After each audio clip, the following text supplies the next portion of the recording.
Ravi de vous retrouver sur les antennes de la RTS2 pour ce premier numéro de Midi Actu pour cette semaine. Voici le sommaire du jour. Le nombre des députés.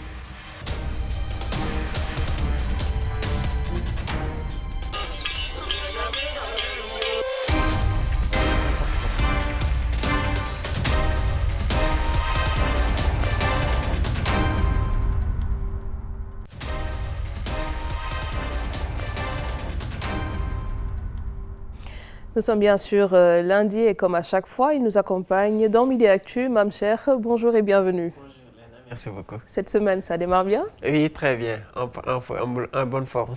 Très bien. Alors justement, nous démarrons avec l'actualité côté société. En juin 2020 va se tenir le 20e congrès des sociétés d'électricité d'Afrique. L'objectif est de permettre aux 600 millions d'Africains de disposer d'une bonne fourniture d'électricité. Le comité national d'organisation réfléchit déjà sur les stratégies. Reportage.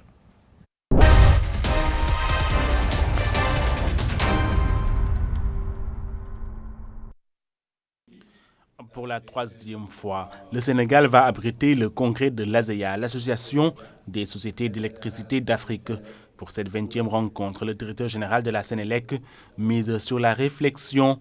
Les milliers de participants attendus à Dakar devront contribuer de par leurs idées et expériences à l'amélioration de l'accès universel et autres défis notés dans le secteur de l'électricité.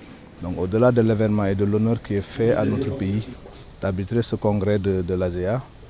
Comme je l'ai dit tout à l'heure dans mon propos, c'est le thème et le contenu qui nous importent. Parce que la réflexion doit précéder l'action efficace, la bonne réflexion, surtout la réflexion stratégique. Ce qui souvent peut-être, je ne dis pas manque en Afrique, mais en tout cas est un aspect à approfondir dans la démarche pour adresser correctement nos politiques publiques et trouver des solutions aux préoccupations de nos populations.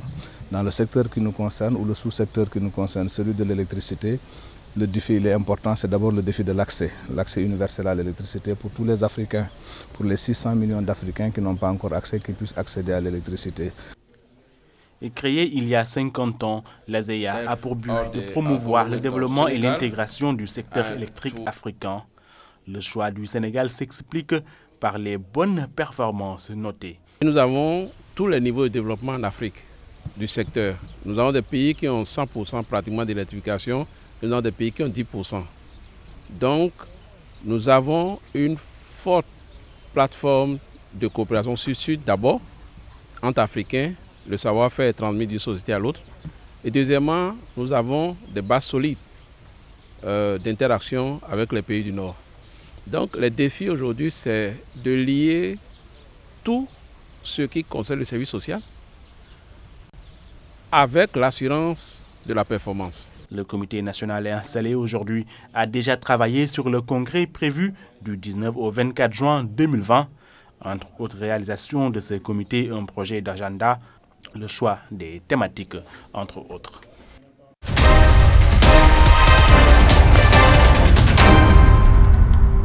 Mame Cheikh, il me semble que justement mercredi dernier, on a parlé des énergies renouvelables, donc ici en Afrique, et aujourd'hui on parle justement de la fourniture d'électricité aux 600 millions d'Africains. Il me semble que c'est une bonne continuité. Oui, c'est une continuité. Je pense que c'est une très bonne initiative. Dans la mesure où on sait qu'il y a toujours pas mal de villages, des endroits qui ne sont pas encore électrifiés en Afrique.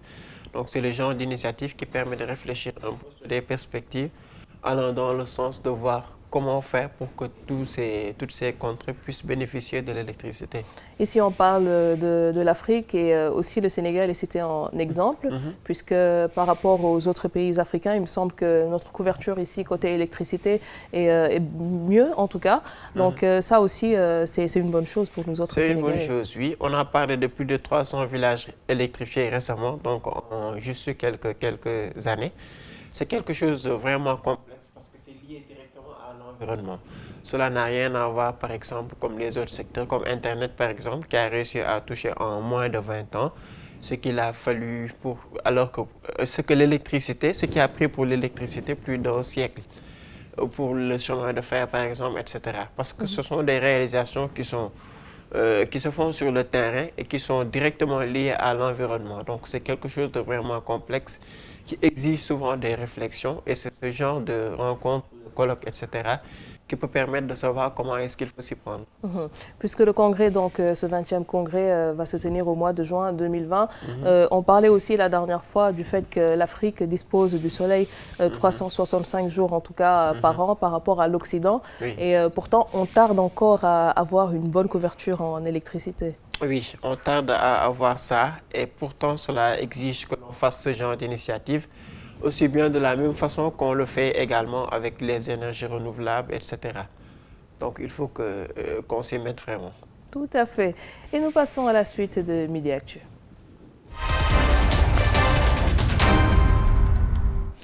On a souvent tendance à l'oublier, pourtant cela fait aussi partie de la communication, en tout cas pour l'entreprise. Elle permet aussi de communiquer sur l'image. Il s'agit de la communication au téléphone et c'est le sujet qui nous intéresse aujourd'hui. Suivons ces quelques images.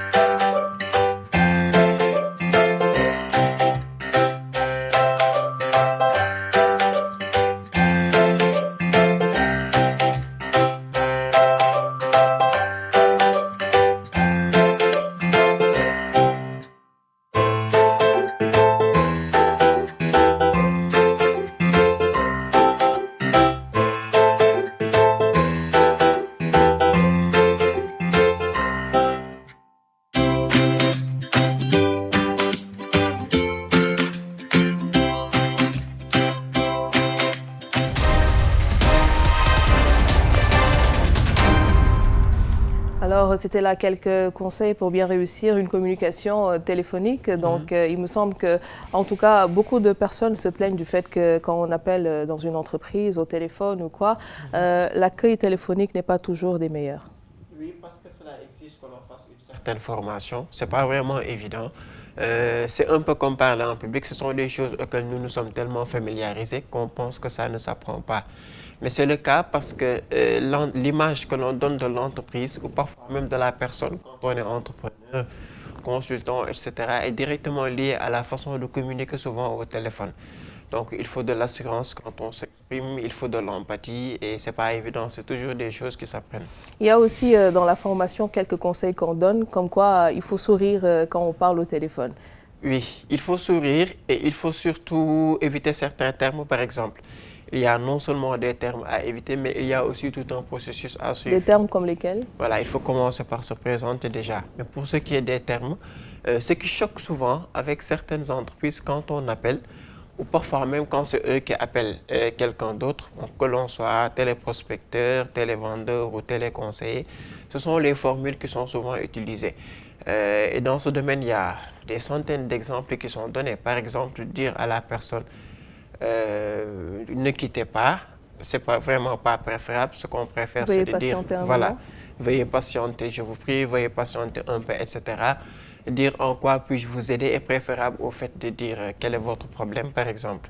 Donc, ce sont des expressions qui sont enseignées, surtout pour ceux qui sont dans les métiers d'accueil, etc., afin qu'ils puissent savoir comment est-ce qu'ils doivent s'exprimer.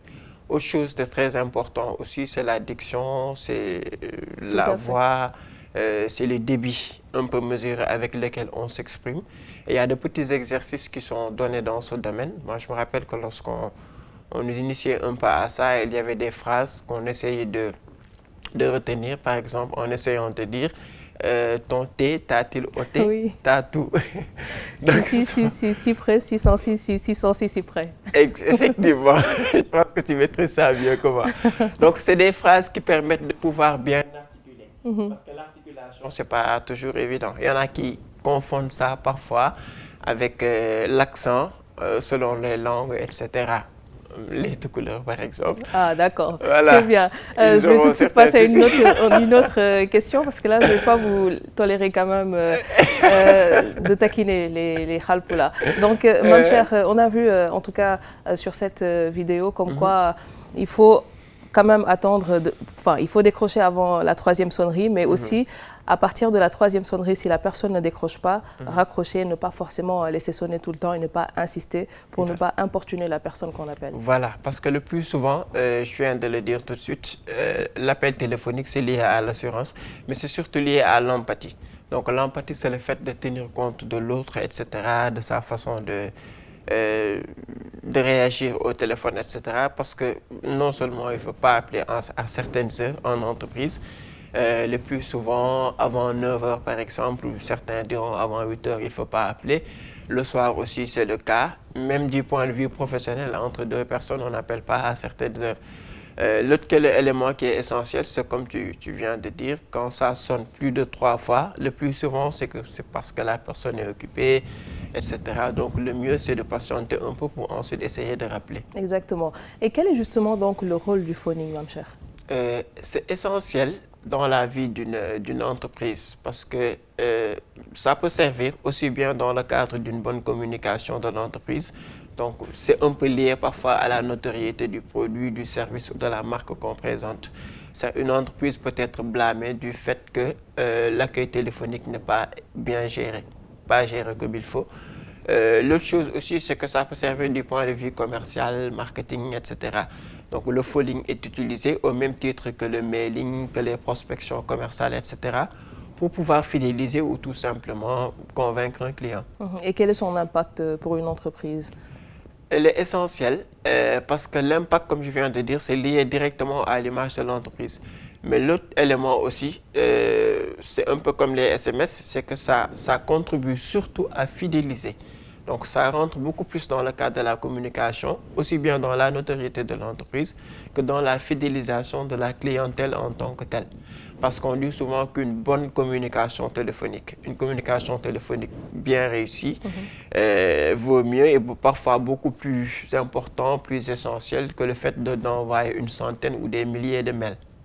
Donc, on peut facilement convaincre l'autre, créer de l'empathie, etc. Rien qu'en réussissant une communication téléphonique de moins de 5 minutes, plutôt que d'écrire des tas de mails. Très bien. Parce que tout à l'heure, vous avez donc parlé du SMS.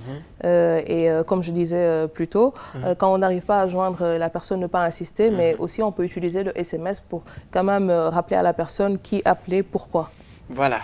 On peut utiliser un SMS, le sigle qui signifie Short Message Service.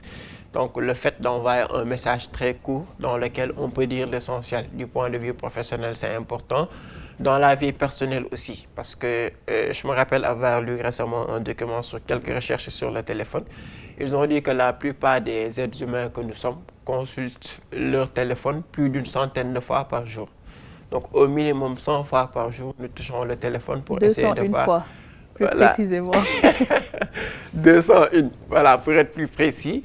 Nous touchons le téléphone juste pour voir s'il n'y a pas de notification sur les réseaux sociaux dans lesquels nous sommes ou s'il n'y a pas de SMS, etc. Donc, c'est ce qui fait sa particularité. Le téléphone est tellement accessible que parfois, ce message court, ce short message service, peut servir à quelque chose.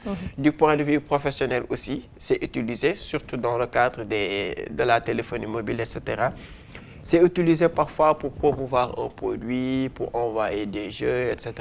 Donc l'entreprise peut directement prendre contact avec les sociétés qui sont spécialisées dans la téléphonie pour pouvoir faire de sorte de promouvoir par exemple un produit, c'est ce qu'on appelle le SMS push.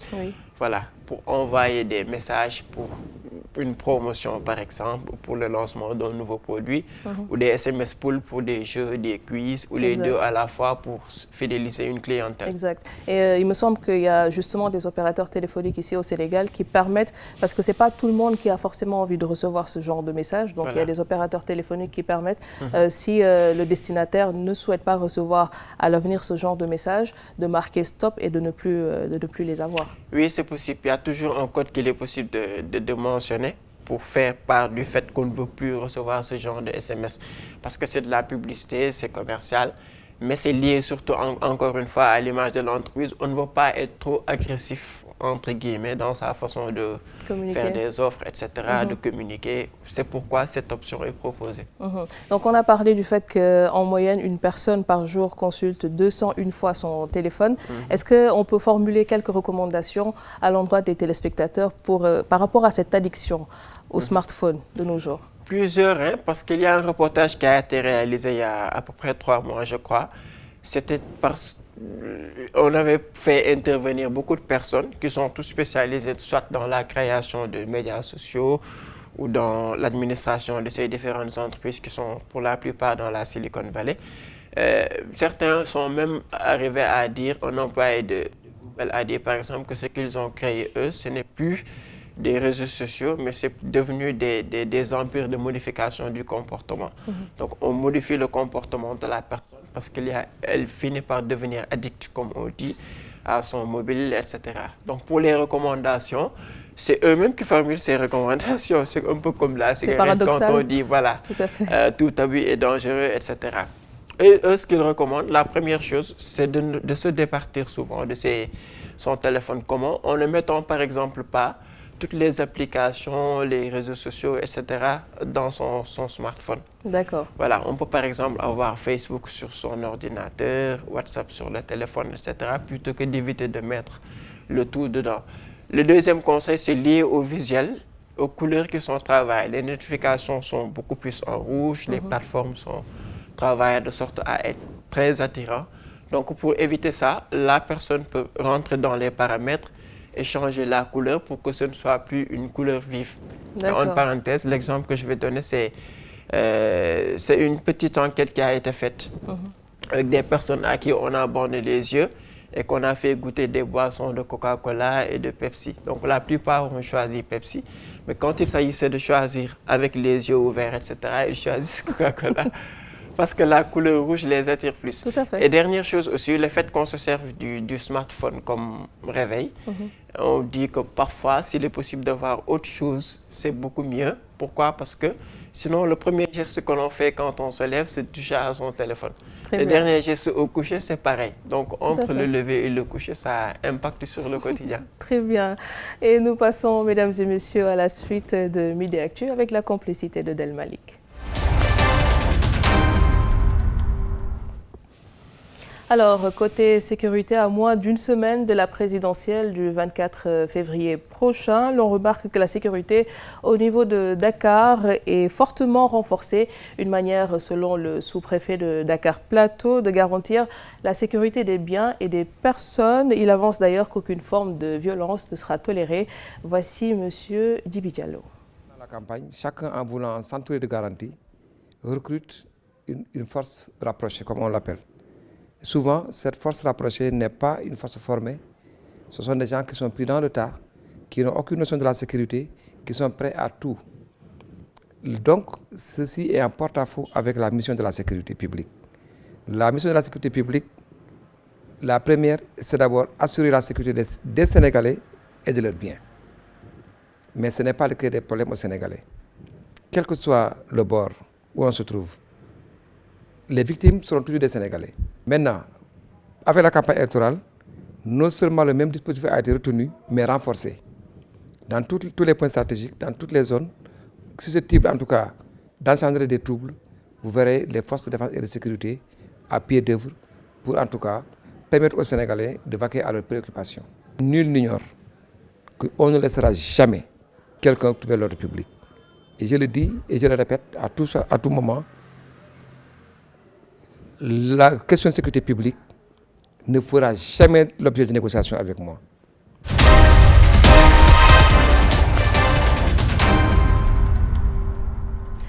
Pas de négociation quand il s'agit de garantir la sécurité des populations et des biens. Oui, c'est quelque chose de vraiment essentiel. Et il faut surtout que les Sénégalais parfois prennent conscience de ça. Parce que les forces qui gèrent la sécurité ne sont souvent pas dans une tendance d'adversité avec les citoyens. Ils sont là pour les protéger et je pense qu'il faut qu'ils en prennent conscience, surtout avec le contexte actuel. Tout à fait, parce qu'on est à seulement quelques jours de l'élection présidentielle. Donc, on formule des recommandations, hein, on donne des conseils pour les citoyens, pour leur bien aussi, parce que le vandalisme n'est pas très loin. Donc, Voilà. tout ça, il faut que nous autres, nous soyons conscients du fait que c'est une élection qui appartient au Sénégal. Quoi qu'il advienne, c'est le Sénégal qui gagne. Voilà, c'est toujours le Sénégal qui gagne et s'il arrive autre chose aussi, c'est toujours tout un pays qui perd. Donc, il faut toujours faire de sorte que leur mission puisse être facilitée, que les gens prennent conscience de ça, qu'ils fassent preuve de beaucoup plus de vigilance en cette période, surtout cette semaine. Vous êtes prêts Oui. pour le grand vote? Vous allez voter? Oui, je vais le faire. D'accord, je ne vais Je pas vais vous voter, demander pour qui vous allez voter. Et nous continuons sur cette même lancée avec l'article de la semaine, mais c'est juste après ce jingle.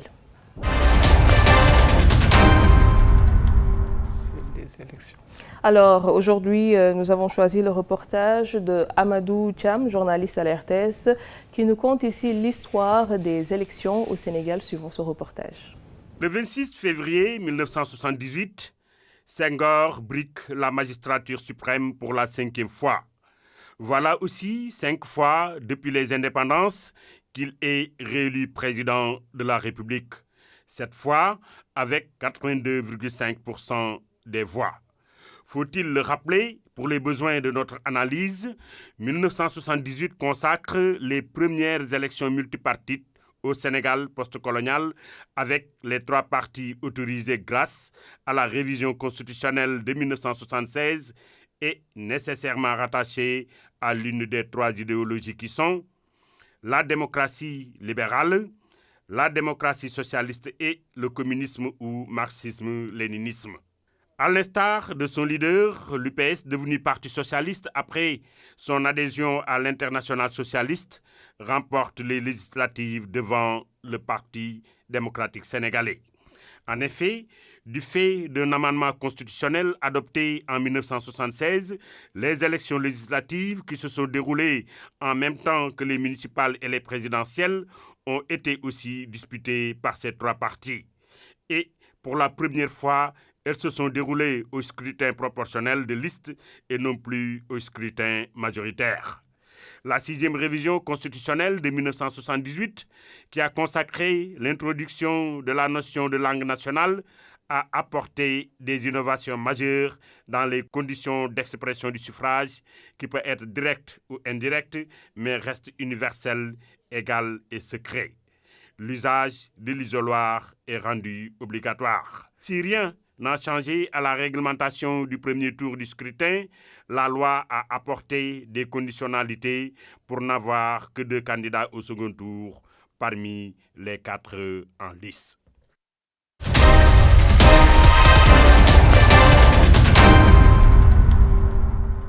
Voilà donc un très bon reportage qui nous rappelle aussi notre histoire, puisque les élections au Sénégal, donc ça se fait régulièrement. Donc là, on est à l'approche de la prochaine présidentielle, c'est le dimanche prochain. Donc ce reportage, votre commentaire là-dessus? Très important parce que je pense que je le dis d'ailleurs il y a 2 semaines ici. C'est toujours bien de faire un retour sur le passé, de regarder un peu les rétroviseurs, de voir comment est-ce que les choses ont évolué, ça c'est important. On parle là par exemple du fait que l'isoloir n'était pas obligatoire, que c'est à un moment donné que c'est venu, donc c'est toujours bien de savoir ce genre de choses. Très bien. Et on peut aussi dire que le Sénégal est l'un des pays en tout cas les plus stables en Afrique. Oui, ça il faut le dire. Jusque-là, on est très stable, franchement, du point de vue de la démocratie. Beaucoup le disent, la véritable richesse de ce pays, c'est lié au fait que la démocratie soit jusque-là stable et il faut qu'on continue à faire de sorte de garder cela et de ne pas enfourcher un cap qui va nous mener dans autre chose. Donc il faut toujours garder l'équilibre. Tout à fait. Donc le prochain rendez-vous, ce sera lundi prochain. Oui. On saura plus ou moins les résultats de cette présidentielle. Mamcher, est-ce que vous avez un sujet à nous proposer pour la semaine prochaine? Et pour ce qui est de la communication, puisqu'on a eu à parler de téléphone, pourquoi pas le mail? D'accord. On peut s'intéresser au mailing. Très bien. Voilà. Merci beaucoup donc, Mame Cheikh. C'est moi qui te remercie. Rendez-vous donc avec vous lundi prochain et c'est la fin, mesdames et messieurs, de ce numéro de Midi Actu. Nous revenons demain à partir de 12h. Tout de suite, on se quitte avec la météo du jour. À très vite, au revoir.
l'Assemblée nationale, le nombre des députés.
Nationale, le nombre des députés.